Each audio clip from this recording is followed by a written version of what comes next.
Universidad Politécnica de Valencia, catedrático en Ingeniería Nuclear. Sí. Tenéis ya el título ahí puesto de la ponencia que va a dar. Agradecerle que se haya desplazado hasta aquí, hasta Donosti. Y le vamos a dejar ya paso. Vale. Buenas tardes a todos. ¿Se me oye, no? Bien. He puesto el título, me dijeron de hacer una ponencia y dije el título, pues podría ser la energía nuclear, luces, sombras y riesgos. Yo soy profesor de ingeniería nuclear y trabajo en seguridad nuclear. Se me oye bien, ¿no? Sí. Con lo cual, pues vamos a hablar un poco, mi idea es un poco de ver los tipos de reactores que hay y luego los accidentes que han habido y luego ver un poco de reflexión sobre esos accidentes y lecciones aprendidas que han tenido. Siempre lo que se echa en falta a nosotros es falta de transparencia a los ingenieros nucleares y a la gente que trabaja en la energía nuclear. Yo creo que quiero ser transparente aquí en esta parte. Antes de todo empezar, yo asistí a una conferencia en el Ayuntamiento de Tabernes. Entonces había un señor que dio una charla, dice cuándo empieza la energía nuclear. Y en la charla puso que la energía nuclear empezó en el año en que la bomba de Hiroshima y Nagasaki ocurrió, el año 1945. Yo pues aquí de que la energía nuclear es mucho antes. Entonces ya Becquerel en el siglo XIX descubre la radiactividad cuando un mineral de uranio vela las películas fotográficas que tenía él en su cajón. Y a partir de aquí, Becquerel es premio Nobel, por supuesto, de física. Pasan más adelante los tiempos y aparece Einstein con su teoría de la relatividad en 1905. Y aparece cuando la fórmula que veis famosa de E igual a mc cuadrado. Aquí es cuando empieza ya realmente diciendo de que el cambio de masa da lugar a un cambio de energía, con la fórmula de C, la velocidad de la luz. Luego aparece en el siglo XX los físicos, con unos jóvenes físicos, Dirac, Feynman, Fermi. Y Fermi yo creo que hay que dar un homenaje a Fermi porque es el físico teórico y aplicado, uno de los mejores, quizás mejor que Einstein, o sea, dentro del siglo XX. Crean una preciosidad de teoría, que es la electrodinámica cuántica, que es una de las teorías mejores creadas por el hombre. Pero claro, tienen la cosa también, todos ellos, de que empieza la guerra mundial y deciden enviar una carta al presidente de Estados Unidos para hacer el proyecto Manhattan. Por Bohr, Fermi, Oppenheimer, Einstein, todos, diciendo de que hay que hacer una bomba atómica para acabar con la Segunda Guerra Mundial. Siguiendo más adelante, Fermi hace la pila de Chicago, bajo el estadio de Chicago, en 1942. Y aquí he puesto yo que es el nacimiento de la energía nuclear pacífica, en 1942. Fermi, por supuesto, he dicho antes que es aplicado y también teórico, con lo cual también hizo una teoría también de neutrones diferidos que demostró que las centrales nucleares pueden ser estables. Y luego, en el año 17 de julio, antes un poco de la bomba de Hiroshima y la bomba de Nagasaki, explotó el Trinity, que es el nacimiento de la era nuclear destructiva. O sea, eso fue en julio del 1945. Yo voy a hablar aquí ahora de centrales nucleares. Y deciros que la central nuclear no es un invento nuestro, es un invento que estaba ya anteriormente. Es decir, hace 1.700 millones de años, en Gabón, en África, en las minas de uranio, ya dio lugar a una central nuclear en esa época. Es decir, esa mina de uranio. ¿Por qué? Porque el uranio que trabajamos ahora, luego lo veremos, es uranio enriquecido en 235. Pero en aquella época el uranio era una proporción mayor, de un 3%, con lo cual era posible una central nuclear estable en aquella época. Es decir, el agua entraba en contacto con el uranio, el agua se producía la reacción en cadena, era estable, el agua se evaporaba, volvía y se decía directamente. Esto fue descubierto por casualidad por los franceses cerca de Gabón, cuando estaba explotando una mina de uranio, y encontraron de que la proporción que había de uranio 235 era más baja de la que se había detectado en todas partes. Es decir, algo ha pasado aquí. Si hasta los meteoritos la proporción de uranio 235 es siempre fija, cuando eso ha cambiado es porque ha habido algo. Y descubrieron de que había habido, por supuesto, una central nuclear en aquella época. Entonces, yo voy a hablar de la energía nuclear pacífica, no de la destructiva, y voy a hablar un poco de descripciones de los tipos de reactores que hay ahora. Y luego empecemos con los análisis de los posibles accidentes que han habido. Entonces, una central nuclear es una central muy sencilla, es una central térmica. La única cosa que se diferencia es que la energía procede de las fisiones del uranio, que da lugar pues, a la energía. Como dicen aquí, una pequeña pastillita de uranio 235 vale para dar energía a una casa durante un año entero, con lo cual es la ventaja de que tiene la energía nuclear respecto a las demás energías. Es decir, con poco material somos capaces, con la fórmula de E igual a mc cuadrado, somos capaces de dar energía. Pero claro, nuestra misión también es que esta radiación, esta radioactividad, esta fisión da lugar a lo que se llaman teóricamente actínidos y productos de fisión. Lo que queremos es que esto esté confinado realmente y estén guardados. Aquí está la parte de seguridad que tiene una planta nuclear, que es la teoría de las 4 capas. Luego veremos que, aunque estén aquí con la seguridad, han habido accidentes, con lo cual tenemos que reducir ese tipo de accidente.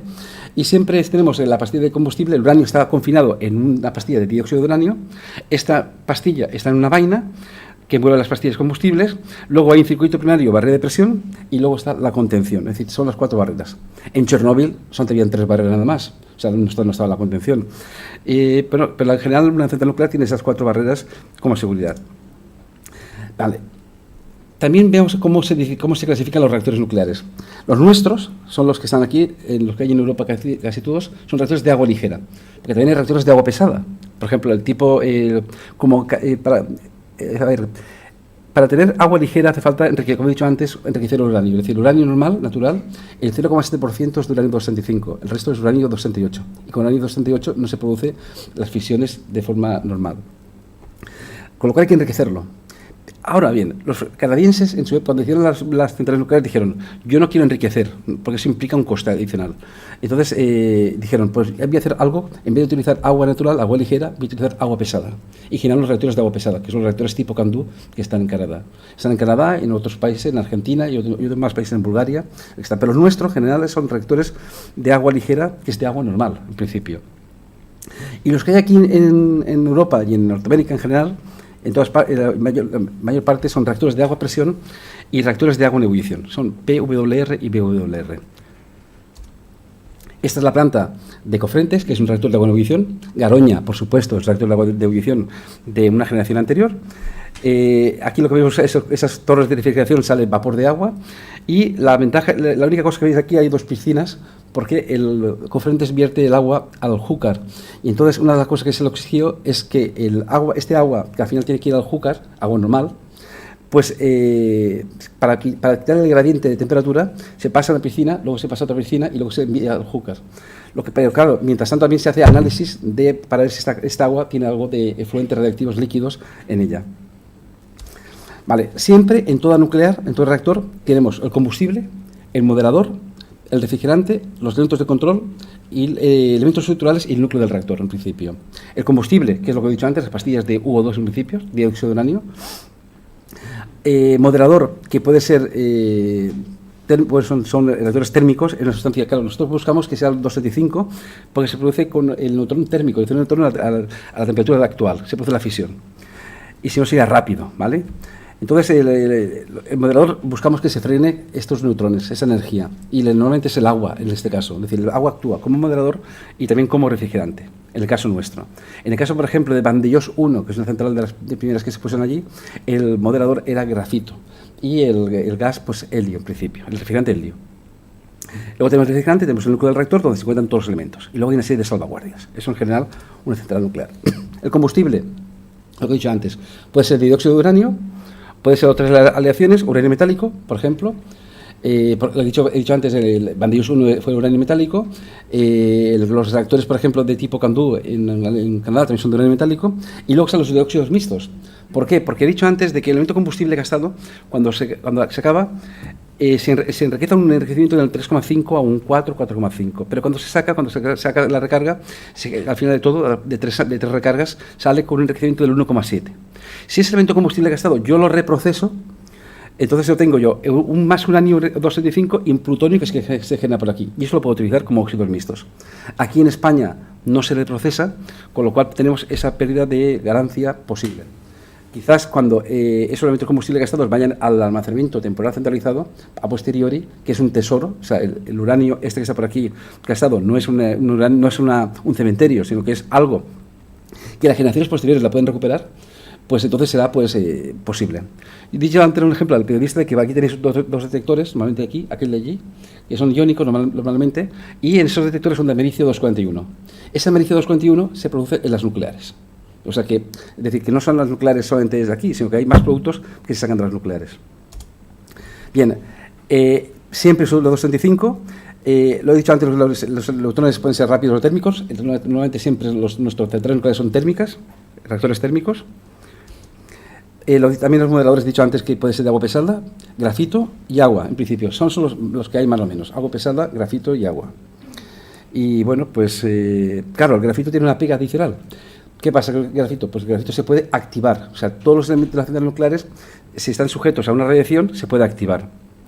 De hecho, Vandellós 1, que está en el desmantelamiento en la fase 2, no está en la fase 3, está durante 25 años. Si habéis pasado por ahí por Tarragona, veréis que hay una especie de un edificio azul verdoso, pues justamente está ahí en la fase 2, esperando 25 años porque el hierro se ha activado, se ha provocado cobalto 60, como lo conocéis, y este cobalto 60 hay que dejarlo 25 años para que aquello disminuya. Bueno, pero el problema de aquí es que no solamente está el cobalto, es que estará también el grafito, porque el grafito se ha convertido en carbono 14, que es radioactivo, que también lo conocéis, porque se puede a partir de habéis oído la datación de las piezas y todo lo demás, y eso dura 4.000 años de vida, con lo cual tenemos un problema adicional. El refrigerante, que es para extraer el calor, que es lo más importante, extraer el calor del reactor, y tiene que tener una baja absorción de neutrones y una gran estabilidad. El que se emplea nosotros es agua ligera, agua normal, en principio, el que hay por aquí. Bien, el agua ligera es una buena transmisión del calor, una baja viscosidad, no presenta problemas de corrosión, pero también absorbe neutrones, que es la gran pega que hay. Es decir, el agua pesada es mucho mejor porque no absorbe neutrones y el agua ligera sí que los absorbe. También trabajamos, al ser con agua, también lo he dicho aquí, los elementos combustibles están dentro de la vaina. La vaina suele ser, ya al principio era de acero inoxidable, pero el acero inoxidable se puede oxidar, que queríamos más esto, con lo cual, para evitar esa oxidación, se cambiaba a una aleación de Circaloy. Y la aleación de Circaloy, luego lo veremos cuando veamos el accidente de Chernóbil, el Circaloy, cuando alcanza una temperatura muy alta, reacciona con el agua y produce una oxidación, es decir, se produce óxido de circonio y se libera el hidrógeno, que es el hidrógeno el que va a generar los daños. Fukushima, Chernóbil, todos los accidentes acaban aquí con el hidrógeno. Si no controlas el hidrógeno, va a explotar el hidrógeno. Bien, ventajas del agua ligera, bajo punto de ebullición y bueno, y que repercute. Hay otros, sigo por aquí, esto, agua pesada, que lo he dicho antes, que son los que están aquí, los de Canadá, y que permiten usar el uranio natural. Son más caras, pero también son reactores más robustos, más grandes, más de todo. Y los gases, que pueden ser de helio en principio. Los nuevos reactores avanzados que hemos puesto aquí ya suelen ser de sodio, de refrigerante o de plomo.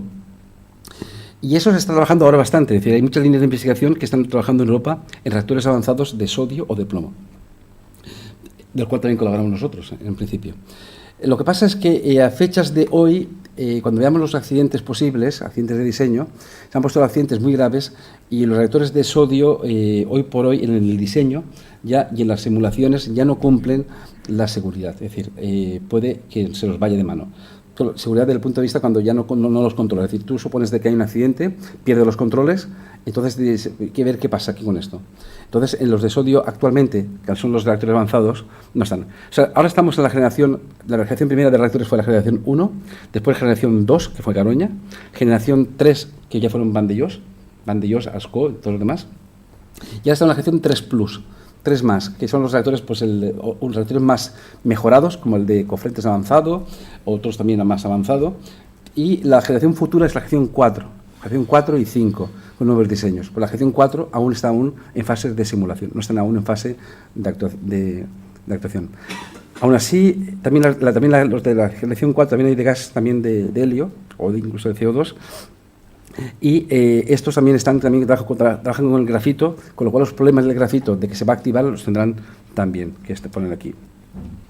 Y luego tenemos los elementos de control, que es decir, toda planta nuclear tiene que tener unos controles.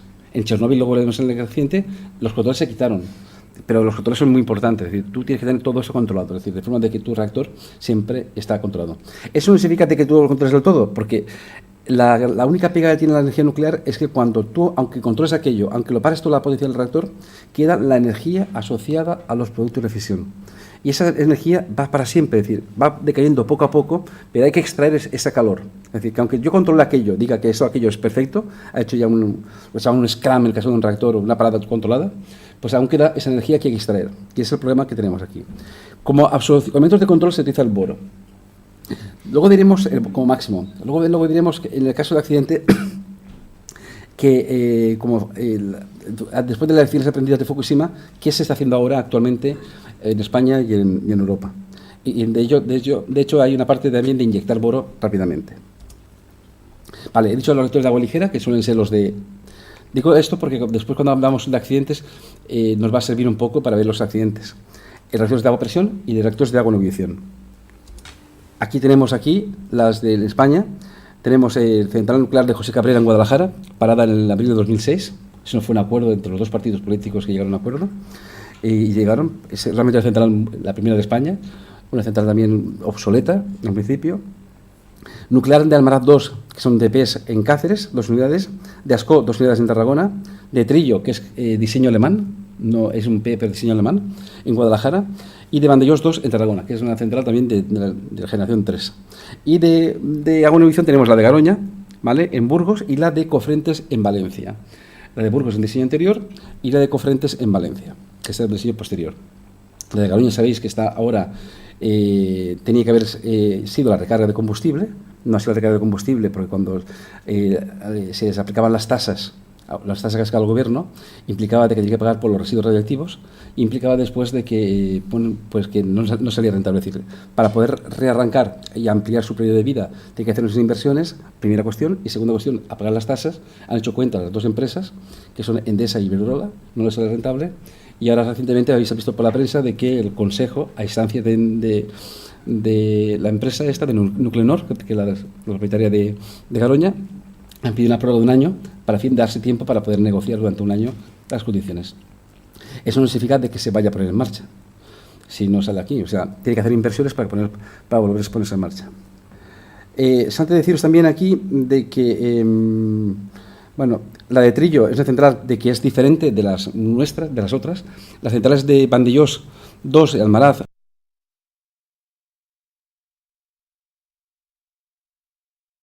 el nuclear de Trillo pues tiene la filosofía alemana, de forma de que el operador, ante cualquier caso, no va a poder actuar hasta el cabo de media hora. Tiene media hora, todos los equipos de emergencia se van a poner en marcha. Tienen más redundancias que las demás centrales nucleares. Esta es la situación que tenemos aquí, Vandellós 1, Vandellós 2. La que tiene más potencia de toda España es Cofrentes, ¿vale?, que es la central que han hecho un upgrading mayor. Y aquí tenéis el Cabril, un poco que es el centro, el almacenamiento de baja y media actividad que tenemos en toda España. Y Juzbado, porque aquí tenemos minas de uranio. Aquí en España hay minas de uranio en Salamanca. Entonces, en Juzbado tiene una planta de ENUSA. He dicho antes que aquí se reprocesa, se enriquece. ¿Qué pasa aquí? Antes se cogía el uranio de las minas de uranio. Esas minas de uranio valían mucho más caro que el uranio normal de fuera. Y lo que han hecho ahora es cerrar esas minas, aunque hay minerías ahora allí que quieren reabrir las minas, porque vale la pena reabrirlas. Este uranio vale la pena porque es barato.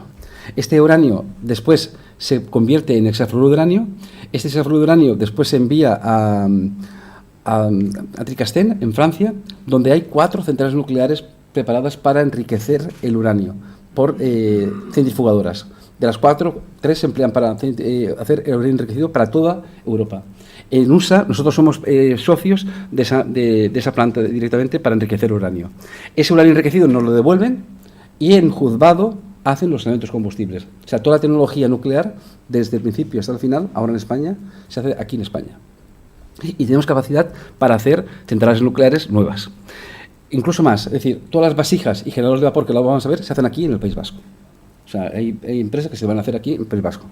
Bueno, esto es un poco lo que hay. Y Garoña es la que está ahora, que es la vuestra, que está cerca de vosotros, que está ahora en discusión. Esto es un P. El P tiene la ventaja de que tenemos 2 circuitos, uno primario y otro secundario. El primario, ves aquí claramente de que estos son aquí, los barras de control que están controlando, que están siempre por arriba, de forma de que por gravedad pueden caer perfectamente. Estas son las bombas de recirculación que recirculan el agua, es agua a presión, agua a 140 bares, 140 o 150 bares.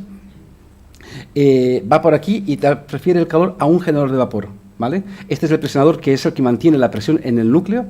Este vapor que está por aquí va a turbina, luego va al condensador y luego vuelve para acá, ¿vale? Y de aquí cogen agua, ya sea del río o del mar, automáticamente, y es lo que sirve para un poco... Este es el foco frío siempre de nuestra parte, y produce la energía eléctrica. Esto es un P normal.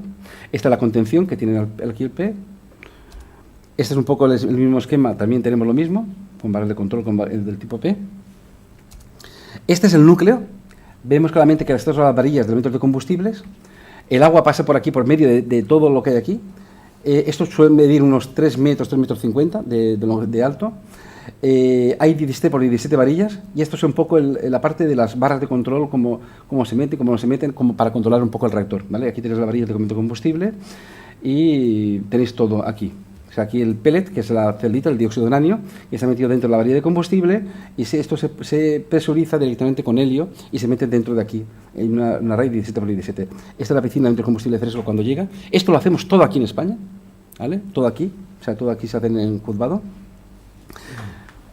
Este es otra vez el núcleo, para que lo veáis de otra forma. La diferencia entre un P y un B es que este núcleo está abierto, de forma de que pueda haber flujo cruzado entre los elementos de combustible, y en un B no. Este es otra vez el núcleo, este es el pellet, que es el dióxido de uranio, que es 1 centímetro por 1 centímetro, es la pastillita de uranio, que se mete dentro de la varilla, ¿vale? Directamente, y aquí tenemos todo cómo funciona el reactor de agua a presión, en principio. La mayor parte de reactores que hay en el mundo son de ese tipo, son de reactores de agua a presión, y los siguientes son los reactores de agua en ebullición. Otra vez aquí, otra imagen de elementos combustible. Esto todo está, lo que he dicho antes, la vaina es circaloid, que es el gran problema que hay aquí. Es decir, siempre decimos que el punto de seguridad es lo que nosotros llamamos la PCT, la temperatura pico de vaina, porque si alcanza 1200 grados centígrados, es cuando empieza la reacción de oxidación, se produce el hidrógeno y puede dar lugar a las explosiones que está por aquí. Y siempre todos los análisis se hacen para que no ocurra esto, ¿vale? Luego hablaré un poco más. Esta es la parte importante también, que también se hace aquí en España, que son los generadores de vapor. Y lo que hace que es la transmisión del calor, es decir, el agua a presión directamente pasa por aquí, se transmite eso, se convierte en vapor y da lugar a la turbina. Vale, he dicho antes que es una central térmica convencional. Puede ocurrir de que un elemento combustible de esta presión esté perforado de alguna forma, y esos tipos de análisis se hacen para comprobarlo, es decir, y se puede comprobar con la pérdida de caída de presión para ver qué pasaría en este caso. Vale. Lo importante también del P es la contención, la importante que es decir, lo que rodea toda la contención que impide y sistemas auxiliares. Es decir, hay muchos sistemas auxiliares que van a actuar en marcha en el caso de un accidente. O sea, siempre luego diré que hay una serie de accidentes que tenemos que cumplir todas las nucleares, tienen que cumplir todas las nucleares. Vale, este es un ejemplo del reactor P. Y esta, vamos al B. El B es diferente, son centrales, la central B es un poco más grande, porque el agua entra por aquí, líquida, se convierte en vapor, va a unos secadores, y este vapor de agua, ya directamente secado, sin gotas de agua, pasa a la turbina, va al generador y luego va al condensador. Y aquí en este caso el foco frío, en el caso de Cofrentes o en el caso de Garoña, son los ríos, el río que está por aquí. En el caso de Cofrentes es el Júcar que está por allí. Vemos claramente de que aquí ya no hay un primario y un secundario, sino que hay todo el vapor pasa directamente aquí, con lo cual es importante de que como definición el primario es justamente esta parte que está aquí, ¿vale? Y el secundario es esta parte que hay aquí. Con lo cual siempre las válvulas de aislamiento que están por aquí son muy importantes, de forma que cuando hay un accidente esas válvulas deben cerrar y aislar completamente el primario del secundario, o sea, la contención se debe cerrar. Y en el caso de un B también, como tenemos, es como si fuera una olla express, una express que tiene una válvula, de forma de que cuando el vapor tiene una presión mayor de la que toca, por las válvulas de alivio y seguridad sale este vapor y que va a la contención. Aquí tenemos, por ejemplo, este es el caso de un B en el caso de Cofrentes. Estas bombas son las bombas de recirculación, que por efecto cogen el agua de aquí, esto se llama el Vancomer, directamente por aquí, la tiran aquí, cogen con el agua la juntan con el agua de alimentación, y por efecto Venturi meten el agua y fluye el agua hacia aquí arriba, directamente. Da lugar después por las válvulas, y en fin, turbina, bomba, todo. Como siempre, en Cofrentes pues tenemos la vasija, paral de control, barrilete, separador de vapor, secadores de vapor.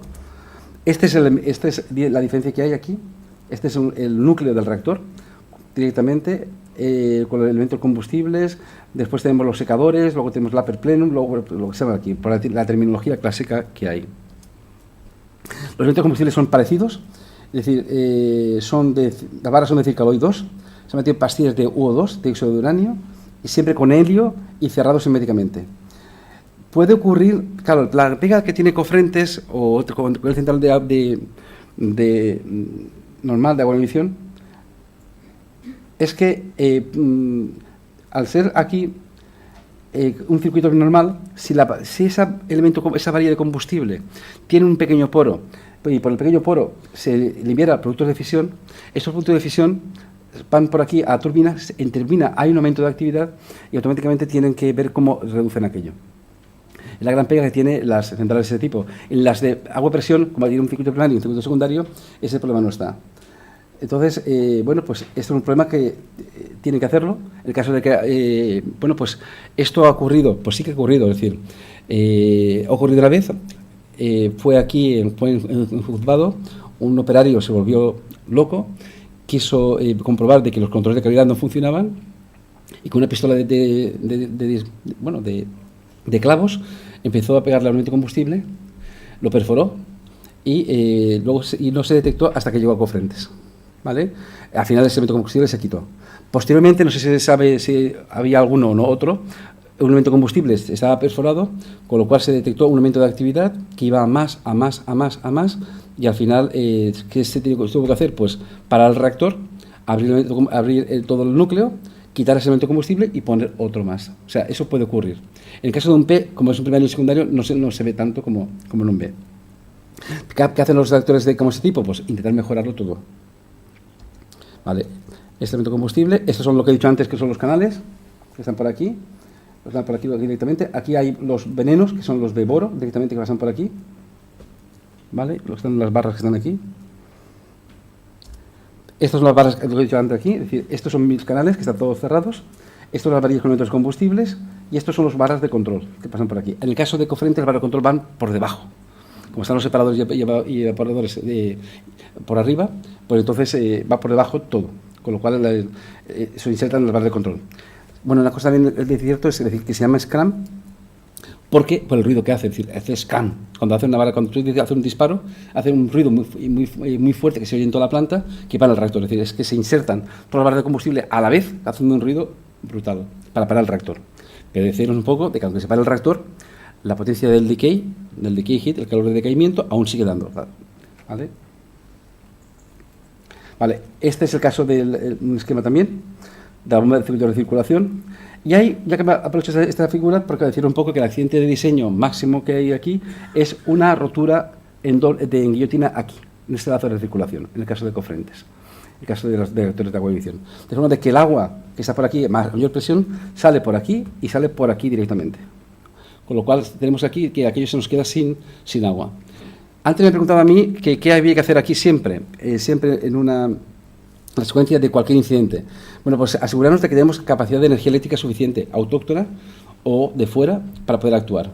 Es decir, si no tenemos aquí, si hay un blackout o una pérdida de energía de la corriente eléctrica, tenemos que actuar, con lo cual tenemos que actuar, poner los diésel en marcha. Segundo, capacidad de agua suficiente, es decir, siempre que agua necesaria para meterla aquí. Siempre. Con lo cual, nuestros sistemas de salvaguardia van a meterse agua siempre para refrigerar, porque lo importante de aquí, aunque paremos el reactor, es el calor de decay, ¿vale? Serían un poco las partes que hay que hacer, es decir, siempre ver si hay energía eléctrica y ver después si hay agua. Luego diré un poco la política de los franceses también. Este es el sistema de recirculación, ¿vale? Esta es la contención, que es el Mar 3. Sí, claro, el diseño cambia respecto al de Garoña.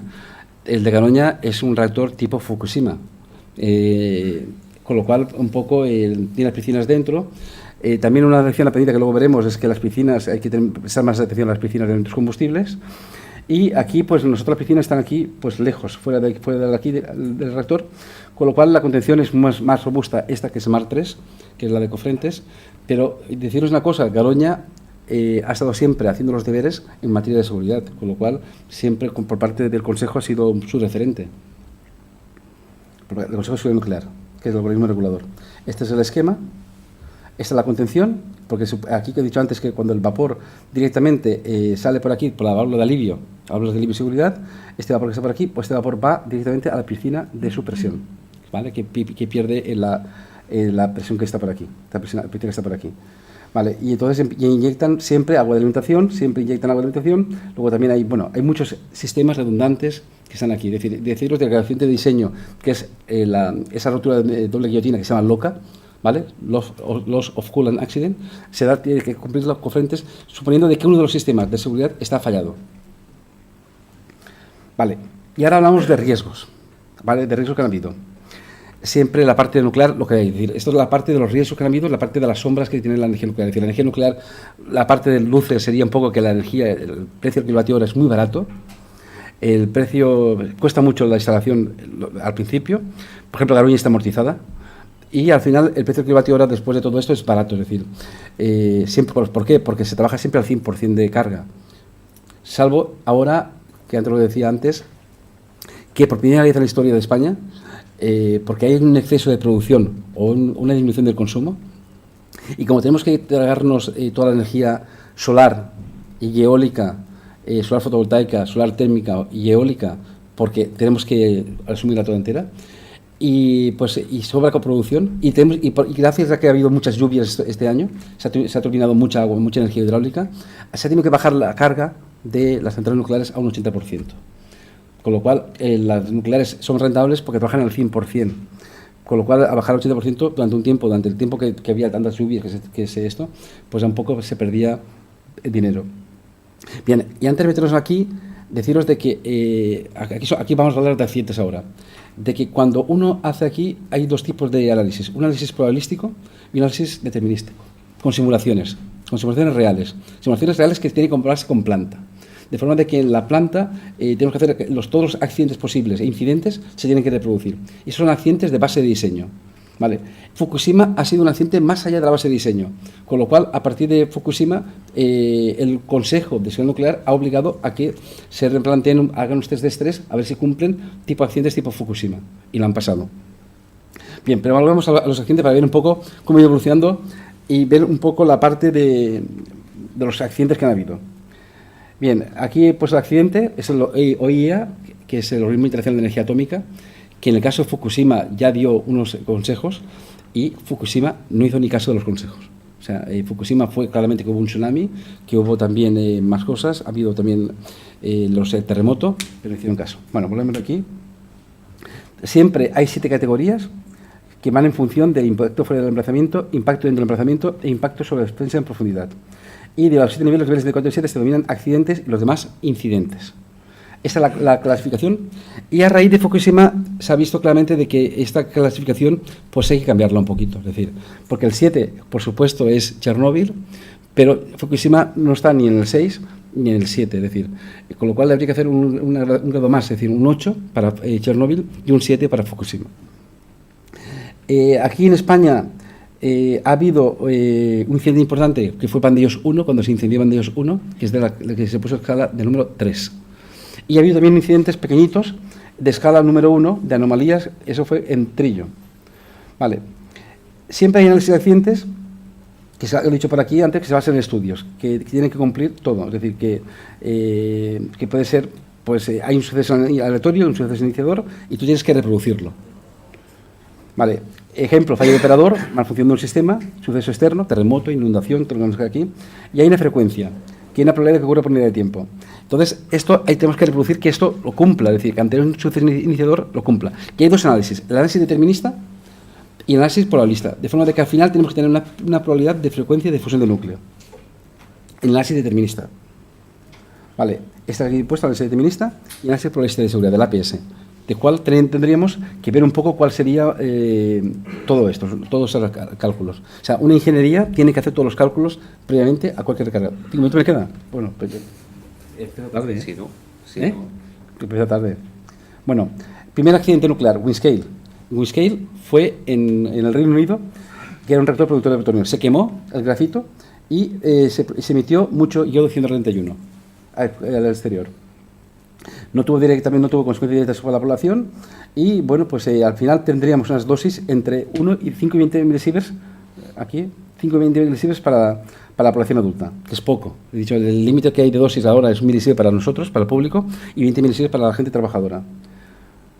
Vale, el fuego también emitió polonio y, bueno, pues ya hay un riesgo de cáncer de pulmón. ¿De aquí qué se hizo? Se mejoró los estudios sobre la emisión accidental de radioiodos, se mejoraron los medidores de dispersión atmosféricas a largas distancias, se desarrollaron convenios internacionales, bueno, porque eso fue un accidente también transfronterizo que afectó a otros países. Siguiente caso, rápido, Three Mile Island. Eso fue un accidente que ocurrió en Penn State, en Pensilvania. Pensilvania, como sabéis, es el estado alemán de Estados Unidos. porque la población fue alemana casi toda. Cuando esto ocurrió allí, ese accidente fue mucho impacto en Estados Unidos, porque había ocurrido en el Estado alemán, que ellos, para los americanos, los alemanes, eran los más sagrados. Fue un fallo humano, ¿vale? Esta es la central del TMI, esa la tenéis toda puesta. Un fallo humano, un error humano, que se habían dejado todos los sistemas de emergencias cerrados. Es decir, el sistema de agua de alimentación auxiliar, que tiene que estar abierto, pues le habían hecho unas pruebas y habían dejado todo cerrado y no se dieron ni cuenta. Entonces, hubo fallos, instrumentación también, una instrumentación no adecuada, también fallo también aquí, fallo de diseño, en este caso. Aquí tenéis todo puesto, la transparencia la podéis comprobar aquí, ¿vale? Y dio lugar a reacción de oxidación con el etilcaloy. Lo que pasa es que el hidrógeno se puso en una fase reductora, con lo cual se controló la burbuja de hidrógeno y al final se fundió parte del núcleo, ¿vale? Y luego se trató. ¿Qué pasó aquí al final? Bueno, pues los operadores no tenían idea de cómo actuar en este caso. Fue una especie de loca pequeño, porque la válvula de alivio se quedó abierta, y consecuencias muy pequeñitas, es decir, 0,35 milisieverts, mixeria. Es decir, para daros una idea, si vais, por ejemplo, a una radiografía, pues nos van a dar, por ejemplo, 2 milisieverts, 5 milisieverts, y una mamografía, pues 5 milisieverts también. Un TAC puede llegar hasta 20 milisieverts. Vale, esto cambió todo aquello, no hubo efecto sobre la salud, y este reactor se recuperó enteramente. Dijeron los americanos que lo recuperaban. Y esto también fue predicho por el informe WASP 1400, y al final todo esto hubo muchas lecciones aprendidas. Había que definir zona de planificación de la emergencia, entrenamientos, operadores, nuevo diseño pañal de control, todo cambió a partir de aquí. Esto fue en el año 79, creo recordar, era lo de Three Mile Island, con lo cual se corrigió todo poco a poco. ¿Vale? Hubo 9 que son argumentos reguladores, y planificación de emergencia, intercambio de operaciones de operativa, utilización de la APS, que es la análisis de seguridad, que fue a partir de ese momento obligatorio. Y pasa 86, llega el 86, ha pasado de Chernóbil. Nadie se lo espera. Quieren hacer pruebas los rusos, los ucranianos, de forma que quieren recuperar el reactor como los europeos, como Europa, y de forma de que el vapor se pueda servir para aún alimentarse a sí mismo. Entonces, hacen errores humanos uno detrás de otro. La probabilidad de que ocurriese esto era 1, porque claramente los que estaban operando no operaban con seguridad, no hicieron lo que tenían que haber hecho. Tenían que reducir la potencia y llegaron hasta 200 megavatios, con lo cual, para llegar hasta 200 megavatios, o sea, la potencia que tenían era 30 megavatios, aquí está por aquí, ¿vale? Hasta 30 megavatios, y tienen que llegar hasta 1000 megavatios. Quitaron todas las barras de control, y para quitar las barras de control hace falta de que los dos operadores a la vez pongan las llaves correctamente para subirlas. Es decir, hay barras de control de seguridad que no se pueden subir. Pues para hacer este experimento las bajaron. Ese es un poco lo que estaba por aquí del experimento. Vamos por aquí, pam, pam, pam, pam, pam, pam, pam. Llega aquí la potencia y aquí eso. Aparte, ese reactor tiene un coeficiente de reactividad positivo. Sube la potencia, se produce la reacción de oxidación, se producen aquí las burbujas de hidrógeno, estalla todo y sale una explosión química a lo bestia, gigantesca. Es un poco lo que son aquí. Sale todo lo que hay por aquí. El combustible, como da tanta esto aquí, se fractura todo completamente. Bueno, aquí hay explosiones de vapor, hay reacciones químicas, hay de todo. Ahí se lanzan están los liquidadores, lanzan carburo de boro, plomo con los helicópteros, y el agente de los liquidadores teniendo también dosis posibles. Seguimos aquí. Esto está por aquí. Consecuencias, se emiten todos los gases nobles, todos los radioiodos, en principio. Entre el 86 y agosto se emiten 116.000 personas fueron evacuadas, y las dosis media de los liquidadores fueron de 100 milisieverts. Esto, si veis páginas web de las ONG, de las de grupos antinuclear, dirán que murieron 116.000 personas. Mentira, falso. O sea, murieron personas, pero no tantas personas. Hubo un control de todo lo que había aquí. Es decir, aquí tenemos que la media de los liquidadores fue de 100 milisieverts, que es alta, pero no mortal. Hubo gente que sí resistió más esto, 250 milisieverts. La gente que estaba por aquí, los liquidadores, sabían claramente de que se exponían a morirse, o sea, y fueron incluso. Al tiroides fueron mayor, pero afectó a la parte de Bielorrusia, y se supone que los cánceres de tiroides eran mortales, pues casi nadie cogían a la gente, y el cáncer se quitó el tiroides y se operó.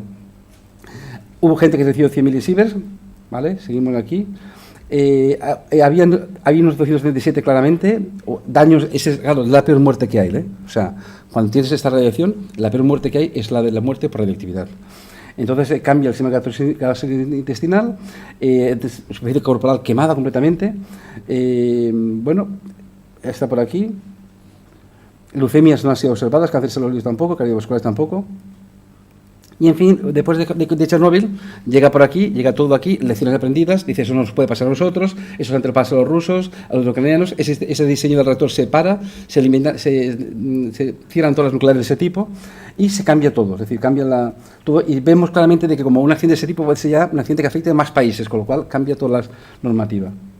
Vale, he dicho antes que el tipo se cambia y aparece otro accidente pequeñito, Tokaimura. Y empezamos con los japoneses. Eso fue antes de Fukushima. Nos creemos que los japoneses son una gestión perfecta, pero los japoneses son también unos chapuzas como los demás. O sea, en Tokaimura hubo un fallo porque tiene que trabajar al 3,5%, pensaban que estaban trabajando al 3,5% de enriquecimiento, y había un reactor que tenía experimental, trabajaban al 18%. La gente se irradió. Bueno, las dosis que se hicieron fueron muy altas. O sea, estaba aquí, bueno, he puesto aquí 17 sieverts, síndromes de radiación aguda, pero los salvaron. Y hay, como ejemplo, como anécdota, hay lo que se llama también lo que se llama la hormesis. Empecé por una teoría que se llama la hormesis, es decir que si tú estás expuesto a algo de radiación y te dan más radiación, tú a lo mejor respondes mejor a la radiación que si la gente que no tiene radiación. Esos trabajadores estaban expuestos a niveles de radiación antes, pequeñitas, pero estaban expuestos. Con lo cual, después del accidente, no murieron ninguno. Es decir, de esta gente se recuperaron todos. De aquí. Creo que solamente murió uno, nada más aquí en este caso. En el caso de Tokaimura. Seguimos adelante y aquí lecciones aprendidas. Inadecuado control regulador. No lo aprenden los japoneses. No lo aprenden. Falla en la cultura de seguridad apropiada. No lo aprenden tampoco. Y inadecuado entrenamiento y colección del personal. Llega el accidente de Fukushima. Y con eso ya acabo aquí.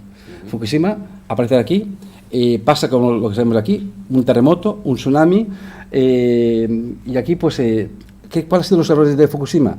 Bueno, pues los operadores no tenían, como nosotros aquí en España, los POEs, que son procedimientos de operación de emergencia, ni los guías de accidentes severos, con lo cual los operadores tenían que llamar a Tokio directamente. Las acciones que tomaron fueron muy buenas, pero mal a destiempo, con lo cual dio lugar a que pasase lo que pasó.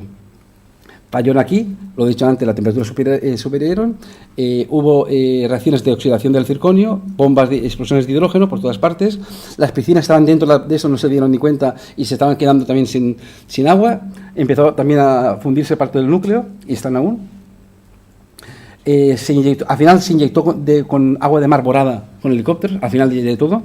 Bueno, pues empezaron por aquí. Y lo mejor que tenía Fukushima es que la gestión de la emergencia fue muy buena. O sea, como los japoneses son todos muy disciplinados, la gestión muy buena. Y eso un poco salvó de todo lo que hay. O sea, accidentes, muertos, sí. Hubo uno que estaba trabajando allí cuando ocurrió el terremoto y se cayó dentro de la piscina. Se ahogó dentro de la piscina de allí, que estaba por aquí. Por supuesto que la piscina estaba irradiada, pero se ahogó. Luego otro señor que estaba por aquí, que fue a otro sitio, y se metió en un charco de agua irradiada, con lo cual se quemó todas las piernas. Pero gente que haya tenido aquí, pues no hay tanta que hay. Esto es la visita de Fukushima, el tsunami. Y solamente una cosa que dijo una vez un señor en una conferencia. Imaginaros que estáis dentro de la central nuclear. Imagináis que perdéis la luz eléctrica y se ponen los luces de emergencia. Que estáis a oscuras todos por allí. Sabéis que está pasando lo que está pasando allí. Pero ellos pensaban que fuera, todos sus familiares habían muerto. O sea, las únicas personas que sobrevivieron al tsunami y al terremoto fueron la gente dentro de la planta nuclear. O sea, y fijaros bien lo que estaban pensando allí. ¿Qué pasó aquí después? Pidieron ayuda y toda la gente mayor de japoneses, como son disciplinados, fueron de TEPCO, fueron a trabajar allí, porque ya como eran mayores ya, pues si tenía más dosis no le pasaba nada. Con lo cual fueron una cosa perfecta. Esto después del tsunami, de las explosiones, y las condiciones fueron muy, muy fuertes, muy esto lo que hay aquí.